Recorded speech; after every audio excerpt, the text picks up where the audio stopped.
It's never too late or too early to make a difference. No matter your age, you still can make a difference to make this world a better place.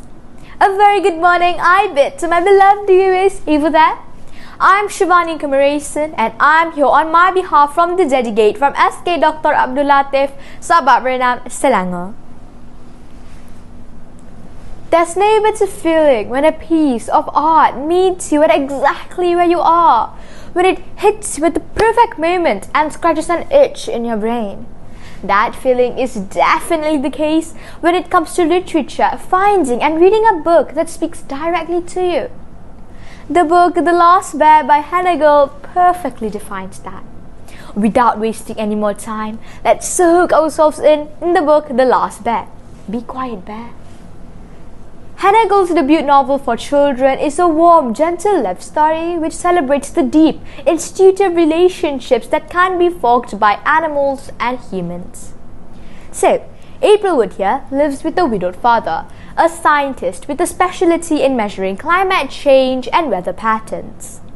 When a letter arrives offering him a research post on the Bear Island, an isolated island in the Arctic Circle between Norway and Svalbard, he jumps at the chance, telling April that she can join him on the adventure.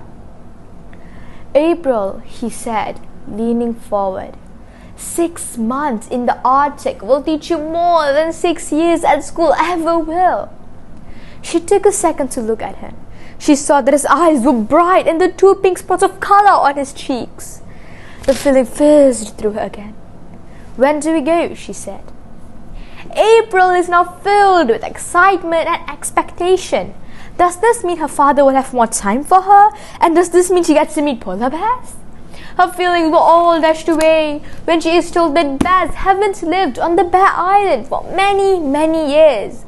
And when she figures out that his father's work schedule leaves no time for fun, snowy adventures together, it broke her heart. Left to amuse herself, magical things starts to happen when she encounters an injured polar bear. Yes, you heard that right, an injured polar bear stuck in plastic waste that's drifted ashore. The story tells us on how April and the bear learn how to trust each other and how April communicates an instinctive way that not many people have within animals. There's something about the weakness of the child and the impulsive but tender bear. It seems to me that the bear in the story is actually the counterweight for the father possessing qualities that April longs in for him. For example, the attentiveness, playfulness, and outward expression of love. In this respect, the story might put you in mind of Anthony Brown's gorilla, where a toy gorilla comes to life and fulfills the same function. Hannah Gould proves that she's an adept at conveying emotion, whether it is the delightful way in which she describes as April's feelings, or her father's complex emotions conveyed through gesture, action, the things left unsaid, or even the best body language.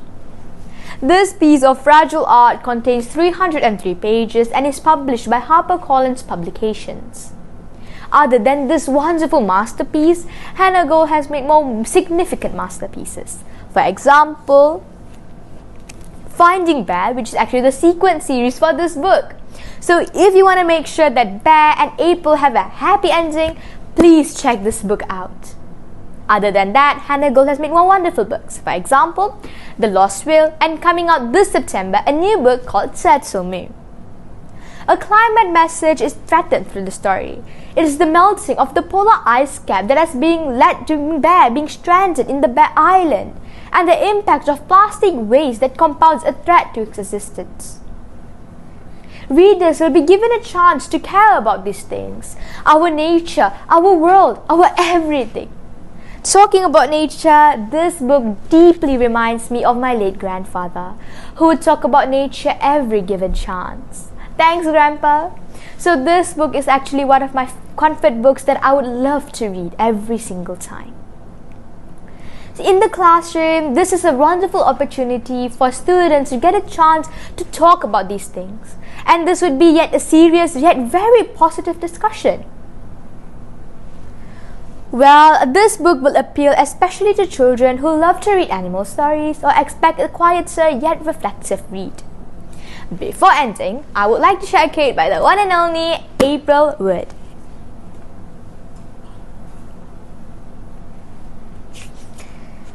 It's about listening to them, she explained, touching her heart. Here. You're different, he said. So I'm not just a girl then?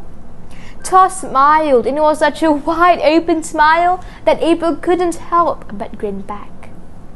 As April explains, it's just about listening to them, not just to our furry friends, but to everyone in this world.